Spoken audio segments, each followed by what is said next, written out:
اعمال کی قبولیت کی ایک مشہور علامت ہے. عمل کیسے قبول ہوا, اس کی کیا علامت ہے, ہم کو کیسے پتا چلے کہ ہمارا عمل قبول ہوا ہے؟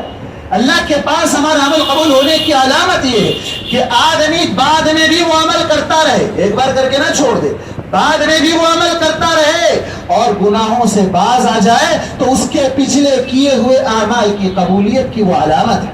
رمضان میں اگر آپ نے عمل کیے ہیں, رمضان کے بعد آپ چھوڑ رہے ہیں, تو اس کا مطلب یہ ہوا کہ رمضان کے اعمال آپ کے اللہ کے پاس قبول نہیں ہوئے, رمضان کے اعمال اللہ کے پاس قبول نہیں ہوئے. عمل قبول کرنے کے معاملے میں اللہ اکبر, سورہ مومنین کی وہ آیتیں, سورۃ المؤمنون میں اللہ کے نبی صلی اللہ علیہ وسلم نے کہا والذین یؤتون ما, اللہ تبارک و تعالی نے فرمایا والذین یؤتون ما اتوا وقلوبهم وجلہ, وہ لوگ اہل ایمان کے صفات کا تذکرہ کیا گیا اور کہا گیا کہ وہ لوگ اللہ کی راہ میں دینے کے باوجود بھی ان کے دل ڈرتے ہیں, لرزتے ہیں, کانپتے ہیں. حضرت عائشہ نے پوچھا رضی اللہ عنہا, اللہ کے نبی یہ کون لوگ ہیں؟ کہ یہ زنا کرنے والے ہیں, چوری کرنے والے ہیں, شراب پینے والے ہیں, یہ کون لوگ ہیں جو ڈر رہے ہیں اس طرح؟ کہا کہ لا یا بنت صدیق, اے صدیق کی بیٹی, یہ چوری کرنے والے, شراب پینے والے گنہگار لوگ نہیں ہیں, بلکہ یہ نیکی کر کے ڈرنے والے ہیں کہ ان کی وہ نیکی اللہ کے پاس قبول ہوگی یا نہیں ہوگی. کبھی ہمیں اس طرح کا ڈر پیدا ہوا؟ ہمیں تو گناہوں سے ڈر نہیں ہوتا ہے, ہمیں تو گناہوں کا ڈر نہیں ہوتا ہے. وہ اللہ کے بندے جو نیک اعمال کر کے ڈرتے ہیں کہ ہمارا یہ نیک عمل قبول ہوگا کہ نہیں ہوگا. عمل کی قبولیت کے لیے ہم نے کبھی ڈرا ہے؟ ہم تو کر دیے, کیسے نہیں قبول ہوگا, ضرور قبول ہوگا. یہ ہماری سوچ ہے, یہ ہمارا فکرہ ہے. تو ہمیں اپنی سوچ کو بدلنا ہے.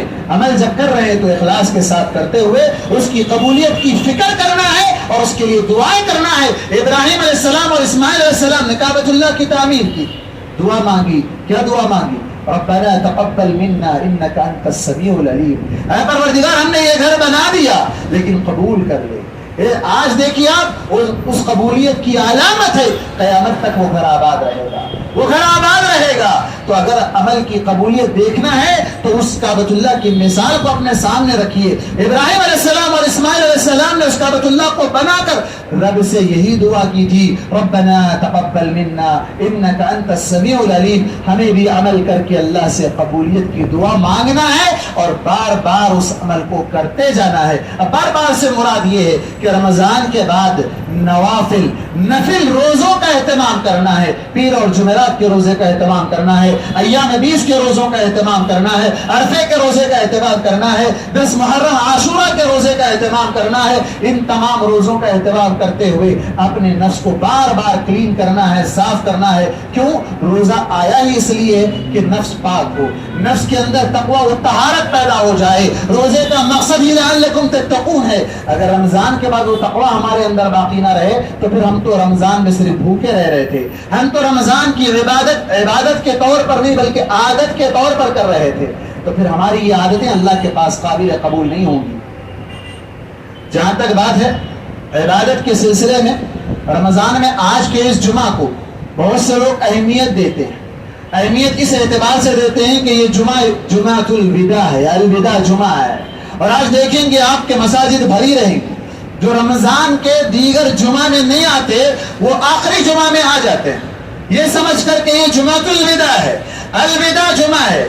الوداع جمعہ اسلام میں اس کا کوئی تصور نہیں دیا گیا. الوداع جمعہ کا تصور اسلام میں نہیں دیا گیا. الوداع جمعہ تو وہ جمعہ ہے جو آپ کی زندگی کا آخری جمعہ ہے. الوداع روزہ تو وہ ہے جو آپ کی زندگی کا آخری روزہ ہے. الوداع نماز تو وہ ہے جو آپ کی زندگی کی آخری نماز ہے. الوداع آپ کا وہ عمل ہے جو آپ کے بعد زندگی کے آپ کا وہاں ختم ہو جائے اور اس کے بعد آپ کے پاس عمل کرنے کے لیے چانس نہ رہے. وہ آپ کی زندگی کا آخری عمل, وہ آپ کی زندگی کا آخری دن, وہ آپ کی زندگی کا آخری جمعہ جو آپ کو نصیب ہو. تو کس کو پتا ہے کہ کون سا جمعہ اس کی زندگی کا آخری جمعہ ہے؟ کس کو پتا ہے کہ کون سا عمل اس کی زندگی کا آخری عمل ہے؟ کس کو پتا ہے کہ کون سا عمل, کون سا روزہ, کون سی نماز اس کی زندگی کی آخری نماز ہے؟ بلکہ ہمیں تو یہ حکم دیا گیا, نماز پڑھو تو ایسے پڑھو جیسے زندگی کی آخری نماز پڑھ رہے ہو. اس کے بعد اب تمہیں پھر نماز پڑھنے کا موقع نہیں ملے گا, بلکہ شاید تمہاری نماز پڑھ دی جائے. تو وہ حساب سے نماز پڑھنی چاہیے, وہ حساب سے عمل کرنے چاہیے. تو یہ ہونا چاہیے کہ لوگ جو آج بنا رکھے ہیں الوداع جمعہ، اس کا اسلام میں کوئی تصور نہیں ہے. اللہ کے نبی صلی اللہ علیہ وسلم نے اس سلسلے میں کوئی حدیث نہیں بیان کی ہے، صحابہ نے کبھی اس کا تذکرہ نہیں کیا ہے. لوگوں نے اپنے طور پر یہ فرض کر لیا ہے الوداع جمعہ، اور اس کے لیے بہت سی من گھڑت باتیں، من گھڑت احادیث اپنے طور پر لوگوں نے بنا رکھی ہیں، اور اس کے لیے لوگ جمعہ کے دن اس جمعہ کو اہمیت دیتے ہیں. نہیں، بلکہ سال بھر کے جمعہ بھی اہمیت دینا ہے. جو شخص 3 جمعہ لگاتار چھوڑ دے بغیر عذر کے، بغیر کسی بیماری کے، بغیر سفر کے، بغیر کسی عذر کے 3 جمعہ لگاتار چھوڑ دے، وہ مسلمان نہیں، وہ مسلمان نہیں ہے. آپ ایک جمعۃ الوداع کی نماز پڑھ کے یہ سمجھتے ہیں کہ آپ مسلمان ہیں، سال کے سارے جمعہ آپ نے چھوڑ دیے ہیں. آپ کیسے مسلمان ہیں؟ آپ کہاں سے مسلمان ہو سکتے ہیں؟ تو اپنے ایمان کا جائزہ لیں اور سال بھر بھی جمعہ کو ادا کرتے رہے. اللہ تبارک و تعالیٰ نے کہا وَاعْبُدْ رَبَّكَ حَتَّى يَأْتِيَكَ الْيَقِينُ، اپنے رب کی عبادت موت آنے تک کرتے رہے. ایک جمعہ کر لیا اس کے بعد چھوڑ دیے تو پھر یہ عبادت نہیں ہے. اب آئیے عید الفطر کے مسائل کی طرف ہم بڑھتے ہیں. تو عید الفطر سے پہلے ہمیں سب سے بڑا مسئلہ ہمارے سامنے آتا ہے صدقۃ الفطر کا. صدقہ فطر یا زکوٰۃ الفطر جسے کہا گیا، اللہ کے نبی صلی اللہ علیہ وسلم نے اس زکوٰۃ الفطر کو فرض کیا ہے. حدیث کے خود الفاظ ہے فرض لنا رسول اللہ صلی اللہ علیہ وسلم، اللہ کے نبی صلی اللہ علیہ وسلم نے ہم پر فرض کیا ہے زکوٰۃ الفطر. کن کن کی طرف سے دینا ہے؟ بچہ، بوڑھا، مرد، عورت، آزاد، غلام، سب کی طرف سے نکالنا ہے. امیر غریب سب کو نکالنا ہے. سب، ہر مسلمان کو زکوٰۃ الفطر نکالنا ہے. وہ آدمی جس کے پاس کھانے کے لیے کچھ بھی نہ ہو، ایک دن کی بھی غذا نہ ہو تو وہ نہیں نکالے. ایک دن کی بھی اگر کسی کے پاس غذا ہو تو وہ زکوٰۃ الفطر یا صدقہ فطر نکالے گا، اپنے سے زیادہ محتاج لوگوں کو دے گا، اپنے سے زیادہ غریب لوگوں کو دے گا. کیوں نکالا جاتا ہے زکوٰۃ الفطر؟ کیوں نکالا جاتا ہے یہ صدقہ فطر؟ اس کی کئی ایک حکمتیں ہیں. 2-3 حکمتوں میں پہلی حکمت تو یہ ہے کہ رب تعالیٰ نے آپ کو رمضان کے روزے رہنے کی توفیق دی ہے. رب العالمین نے آپ کو راتوں کے قیام کی توفیق دی ہے. رب العالمین نے اس موسم خیرات میں نیکیاں لوٹنے کی توفیق دی ہے. اس توفیق پر شکرانہ ادا کرتے ہوئے آپ اللہ تبارک و تعالیٰ کی راہ میں وہ زکوٰۃ فطر نکالیں گے. دوسرا یہ، انسان ہے، انسان ہونے کے ناطے کبھی زبان سے کچھ غیر غلط باتیں نکل جاتی ہیں. روزے میں کبھی کسی کو گالی، کبھی کسی کی غیبت، کبھی کسی کی چغلی، کبھی کوئی ایسی بات جو آپ کے روزے سے منافی ہے، ٹکرانے والی چیز ہے، روزے کے اجر میں کمی کرنے والی چیز ہے. تو ان تمام چیزوں سے پاک کرنے کے لیے صدقہ فطر کو فرض کیا گیا. اور تیسری سب سے بڑی حکمت وَطُعْمَةً لِلْمَسَاكِينَ، حدیث کے الفاظ ہے کہ مسکینوں کے لیے کھانا میسر آ جائے، کھانا میسر آ جائے. بہت سے لوگ اختلاف کرتے ہیں، بھائی سارے لوگ غلہ ہی دیں گے تو ان کے لیے کیا غلہ کافی ہے؟ انہیں کپڑے بھی چاہیے، انہیں شیر خرما بھی چاہیے، انہیں مختلف ضروریات ہیں، ان کی حاجات ہیں. ہاں اپنی جگہ ہے. سال کے 12 مہینے اللہ نے آپ کے لیے یہ دروازہ کھلا رکھا ہے. آپ جتنا دیتے دے لو، جتنا پیسہ لٹانا چاہتے ہیں لٹا لو. ایک پیسے کا ثواب 700 گنا، 700 سے بڑھ کے بھی اللہ تبارک و تعالیٰ اس کا اجر دینے والا ہے.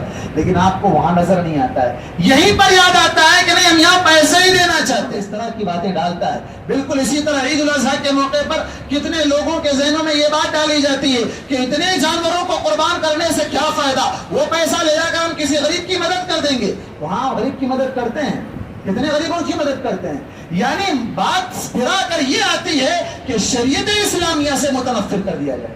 شریعت میں جو کام کرنے کے لیے کہا جائے وہ کام نہ کیا جائے، وہ کام کیا جائے جس کو کرنے کا حکم نہ دیا گیا. یہاں اللہ کے نبی صلی اللہ علیہ وسلم پیمانے بتاتے ہیں کہ ہم 1 سا کھجور نکالتے تھے، 1 سا پنیر نکالا کرتے تھے، 1 سا زبیب نکالا کرتے تھے، 1 سا منقع، 1 سا کشمش ہم نکالا کرتے تھے. اور اس کو عید سے 1 دن پہلے، عید کی نماز سے پہلے ادا کرنا چاہیے. تو یہ سارے سا کا جو لفظ آتا ہے، سا کس کو کہتے ہیں؟ ایک پیمانہ ہے، ماپنے کا آلہ ہے جس میں بھرا جاتا ہے، فلپ کیا جاتا ہے اور اس کو برابر ہونے کے بعد اس کے ذریعے سے دیا جاتا ہے. پچھلے زمانے میں جو ماپنے کے آلے تھے، سیر، سوا سیر وغیرہ، وہ ماپے ہی جاتے تھے. اور آج بھی کئی چیزیں جو آج بھی ماپی جاتی ہے، آج بھی ماپی جاتی ہیں. تو بالکل اسی طرح یہ ایک پیمانہ ہے. اللہ کے نبی صلی اللہ علیہ وسلم نے اس سا کو مدینے میں جو سا تھا، آج اگر ہم اس کو ویٹ میں کنورٹ کرتے ہیں تو 2.5-3 کلو کے آس پاس ہے. 3 کلو کے آس پاس. یہ کوالٹی کے اوپر ڈیپینڈ ہوتا ہے. چاول اگر موٹا ہے